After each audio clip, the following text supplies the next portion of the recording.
I'm Ryan Jones. Thanks for taking a look at my reel. I've covered a variety of topics as a reporter, from politics to the life of a dancer. I've experience in live shots, covering breaking news, and finding the unique angle to the story. I hope you enjoy my work. They're trying to answer that question here at the Old Vito's in downtown Iowa City. The Johnson County Paranormal team is trying to find out about the ghosts that haunt it. While Rick Perry spoke on many issues, he focused on the economy and the fight against President Obama's jobs bill that is going through Congress right now. A new poll is out by Tech News Daily saying 1 in 3 college students believe Facebook is as important as air is. And 1 in 4 college students say that they would rather have Facebook than give up partying, dating, and their social lives. Students here at the University of Iowa were very nervous about the thought of having their Facebooks taken away from them.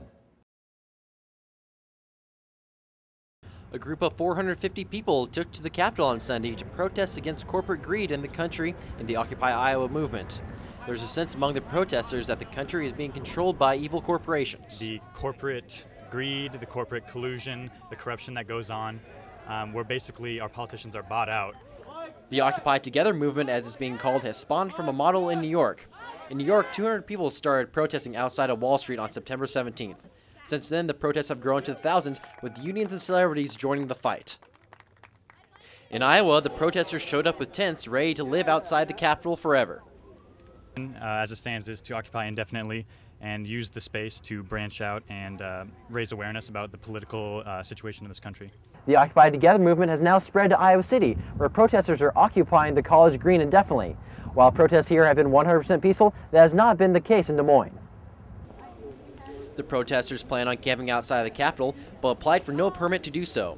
32 people were arrested after the park closed at 11 p.m. Protesters said the force that was used by police was unnecessary, with injuries being reported of hurt shoulders and bloodied knees.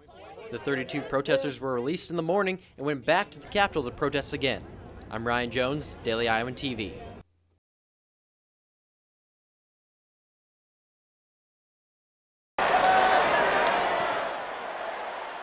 It's a well-known fact football players get injured. But what is less commonly known is, so do the performance arts. In an 8-month period, dancers have a 61% probability of having an injury. Dance partners Jennifer Prey and Stephen Gray know this all too well. Yeah, right now my wrist is jammed. Got stress fractures in my L2, L3 in my lumbar spine.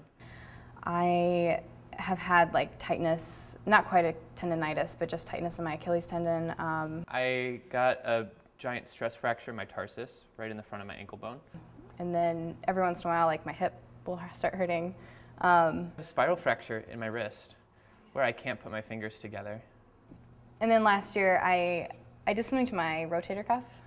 Injuries are most often caused by overuse, and with a dance major's schedule, overuse is an understatement. Dance majors are in the studio from dawn till dusk doing one thing: rehearsing, rehearsing, and rehearsing. So I start my morning at 10 a.m. with ballet. Ballet for an hour and a half, and then rehearsal. I rehearse during my lunch break until 12:30, and then we take a modern technique class from 12:30 to 2 o'clock. And then back to the dance building at 5:30 for rehearsal. Anywhere from 5:30 to 8:30, or shorter or longer, depending on what we're rehearsing. But all the rehearsal takes it out on the dancers. Jennifer says she's exhausted by the time she gets home, and her feet are killing her. Even through all the bumps and bruises, dancers still think it's worth it. Steven says he learns from each mistake, and it has shown him how devoted he is to it. It really has helped me realize what I have to do to be able to make this a career. And where does Steven see himself in 10 years? Hopefully not in a wheelchair. I'm Ryan Jones, Daily Iowan TV.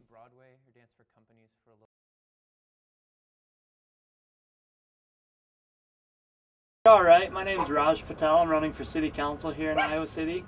Here's some information about myself. There is no other way to get elected than hard work. Raj Patel is running for Iowa City City Council, and there's only one thing on his mind: winning. I sat down with Raj to ask him about his campaign. I'm running for City Council so I can have a vote on these issues that I thought were very important to me. I'm running for City Council to represent the entire community as opposed to just the university community. Being a presumed front runner going into the primary, Patel had a disappointing third-place finish. Now, how's your campaign changed since your third place finish? My campaign has just gained a lot of momentum after the primary. You know, it's going to come down to the wire here on November 8th. But Patel is not leaving it to chance. He is door knocking every day talking to voters. His campaign has hit all 25 districts in Iowa City, with the biggest efforts being put into voter registration. We go to the auditor's office almost every single day and hand them just a massive stack of absentee ballot request forms and voter reg forms. They almost don't like seeing us come in there in a joking way. Patel hands in around 100 voter registration forms a day, and he is hoping for around 1,000 early votes going into the election. I'm Ryan Jones, Daily Iowan TV.